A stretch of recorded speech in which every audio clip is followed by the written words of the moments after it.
What's up, guys? Welcome back to my YouTube. Today we're going to be uninstalling the stock front sway bar on my E36 drift car. And we're going to throw on this beautiful 38mm SLR speed blade sway bar, and it's going to give us a little bit more extra adjustment for when we're at the track and want to get a different feel out of the front end. Without further ado, I'm going to show you how to get through this job. It's pretty quick and easy. It's not too bad at all, and there's some little things here and there that make it a little bit easier that I'm going to share with you. So let's get right into it.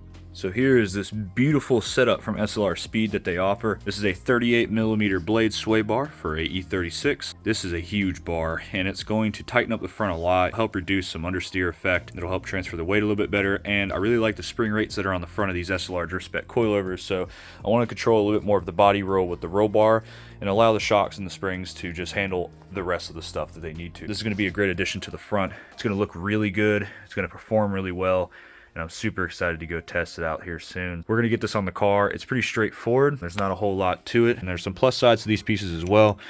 We got some nice bushings in here. These sliding adjustments will go on the studs on your frame rail so that when you make your adjustments on the bar, you can slide the bar forward and back to get your end links aligned correctly. Yeah, there's not a whole lot to it. It's very simple. We have 3 adjustments here. The farthest out one is the softest, medium setting, and the stiffest. For my car, I think we're going to stick it on the softest to start. That's probably going to be just enough for my little S52. Alright, so like I mentioned before, there isn't really much to this job at all. As you can see, I already have the SLR catalog up here for my front suspension angle kit wise, and I have some of the SLR end links on already, but I'm going to be installing the gold ones just because it's gangster, man. I got to put the gold ones on. Thank you, SLR, for sending those out because that's going to look super sick. I don't think there's a difference much between these end links. When I get this one off, I'll compare them, but I'm pretty sure they're the same. As for removing the sway bar, it's pretty straightforward. You have 2 13s here. You have 2 13s down on this side. Sway bar should come right off, nice and easy. You can just undo these end links and no problem. Everything just slides right off. I remember correctly a long time ago when I installed these end links, just want to go ahead and install this bottom section first onto the mounting on the LCA, and then get the top nice and threaded at the angle you want and the height, and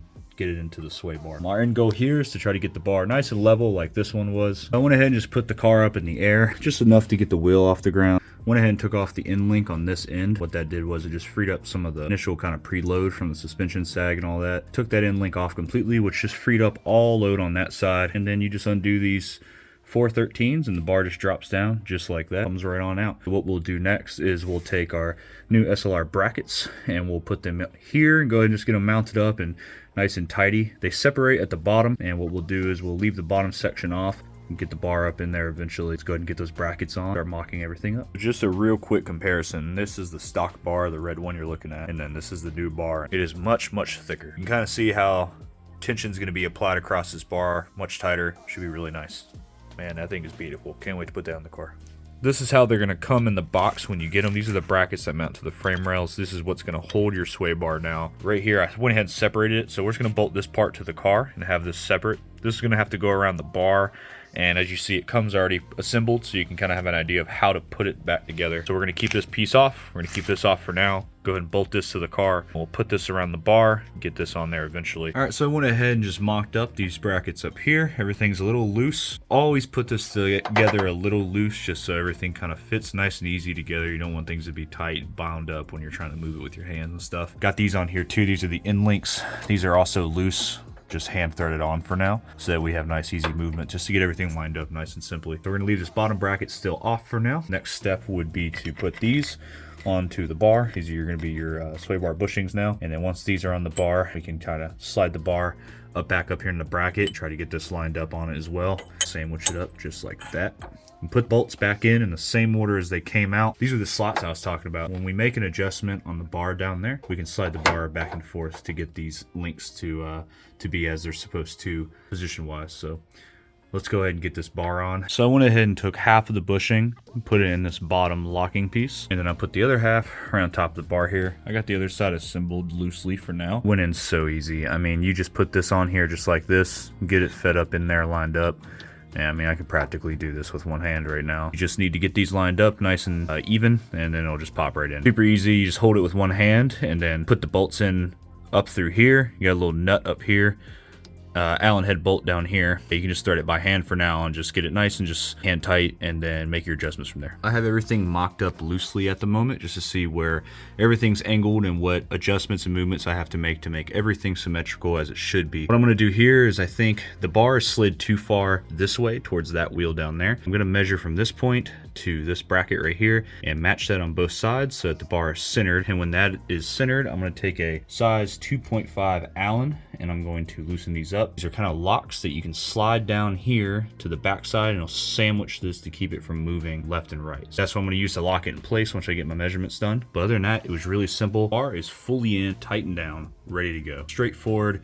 I measured, like I mentioned, from this point to that point. Make sure you go ahead and just snug at least one of these bolts to get this flush up against the piece on the frame rail here. If not, it will tilt left and right and it'll throw off your measurement. So at least get one snug so it's flush. And then down here you can get your measurement right. All right, so I've been driving the car for the past few days after installing the bar. Did a few test skids. It feels absolutely amazing. This is the last setting I ended up going with. Still the softest, but I flipped the cones around so the bigger cone is closer to the bar. Smaller cone is towards the head of the bolt. It was recommended to me by Shane from SLR, so shout out for pointing that out. Went ahead and switched that around. This thing's dialed. I absolutely love it. It made the front end so much more responsive, so much tighter. I mean, you could practically just throw backies in this thing. It'll come back all day. It's just, it flicks how I want it to, it handles how I want it to, and it's exactly what I wanted. So super happy with this front bar. Definitely recommend it. Until then, I will get some videos here soon at the track, and we'll see this thing in full-blown action.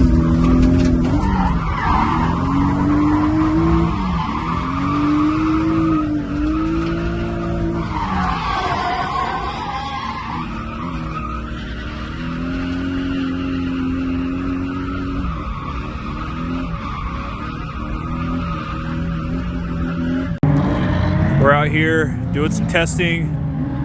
Car's been good. Been turning a bunch of laps. Got a bunch of homies out here having a good time. I ain't got no whip. Gabe threw his damn bumper at me.